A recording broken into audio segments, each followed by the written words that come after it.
চুকনগর গণহত্যা দিবস আজ ১৯৭১ সালের ২০ মে খুলনার ডুমুরিয়া উপজেলা আটলিয়া ইউনিয়নের চুকনগরে পৈশাচিক গণহত্যা চালায় পাকিস্তানি হানাদাররা। মাত্র ৫ ঘন্টায় হত্যা করা হয় ১০ থেকে ১২ হাজার মানুষকে। মুক্তিযুদ্ধ গবেষকরা জানান, বিশ্বের আর কোথাও স্বাধীনতার জন্য এত অল্প সময়ে একসাথে এত মানুষকে প্রাণ দিতে হয়নি। এটি বিশ্বের যে কোনো মুক্তিযুদ্ধের ইতিহাসের সর্ববৃহৎ একক গণহত্যা। আরও জানাচ্ছেন বিপ্রজিৎ চন্দ। চুকনগর গণহত্যা মূলত একটি সামরিক গণহত্যা। একদিনে এত বেশি সংখ্যক মানুষ হত্যা করবার নজির পৃথিবীর ইতিহাসেই আর খুব বেশি নেই। চুকনগর স্থানটি ভারতের নিকটবর্তী হয় খুলনা, বাগেরহাট, গোপালগঞ্জ সহ বিভিন্ন জেলা থেকে নদীপথে চুকনগর বাজারে এসে জড়ো হতে শুরু করে মানুষ। উদ্দেশ্য ছিল বাংলাদেশ সীমান্ত পাড়ি দিয়ে ভারতে এসে শরণার্থী শিবিরে আশ্রয় গ্রহণ করা। ১৯৭১ সালের ২০ মে পাকিস্তানি হানাদার বাহিনী চুকনগরে চালায় নৃশংস এক হত্যাযজ্ঞ। তিন দিকে নদী ঘেরা চুকনগর থেকে ২৫ কিলোমিটার পথ পাড়ি দিতে পারলেই ছিল নিরাপদ জোন ভারত। সীমানা পার হয়ে ভারতে যেতে পারলেই অন্তত বেঁচে থাকার নিশ্চয়তাটুকু মিলবে। সেই আশাতেই ১৯৭১ সালের মে মাসে চুকনগরে জড়ো হয় লাখো মানুষ।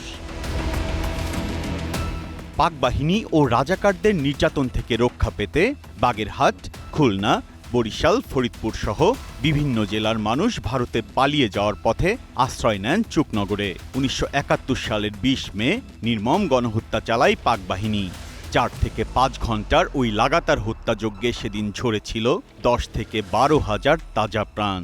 যখন আমার আব্বারে গুলি করে দিলেন, তখন গুলির শব্দ শুনি আমরা এই অঞ্চলের যত লোক সব পলাতে শুরু করলাম। নদীর পানি পর্যন্ত লাল, আর এই পাশে নদী, এই নদী দিয়ে ভাসিয়ে চলে যাচ্ছে। চুকনগর গণহত্যা একক, বৃহত্তম এবং সব থেকে হৃদয় বিদারক নৃশংসতম গণহত্যা। নির্মম সেই হত্যাযজ্ঞের মধ্যেও সেদিন অলৌকিকভাবে প্রাণে বেঁচে যায় একটি শিশু। পাক বাহিনীর বুলেটে বাবা মা প্রাণ হারালেও মৃত মায়ের দুধ পান করে প্রাণে বেঁচে যায় সে। স্থানীয়দের কাছে বেড়ে ওঠা ৫৫ বছরের ওই নারীর নাম রাজকুমারী সুন্দরীবালা। তখন এই শহীদ আসলে আমার সেই মা বাবার কথাই আমার স্মরণাতে আমার মনে ওঠে, সবসময় আমার কষ্ট লাগে, আমার কান্নাকাটি আসে। আমি এই জায়গায় দুঃখ আমি রাখতে পারি না, আমার খুব কষ্ট লাগে। ১৯৭১ সাল থেকে আজ পর্যন্ত এমন অনেক বৌদ্ধভূমি ও গণহত্যার ইতিহাস রয়েছে যা জনসমক্ষে আসেনি। সরকার কার্যকর পদক্ষেপ নিলে বাংলাদেশের গণহত্যা অচিরেই আন্তর্জাতিক স্বীকৃতি পাবে বলে মনে করছেন মুক্তিযুদ্ধ গবেষকরা। Biprajit Chanda, Green News, Khulna.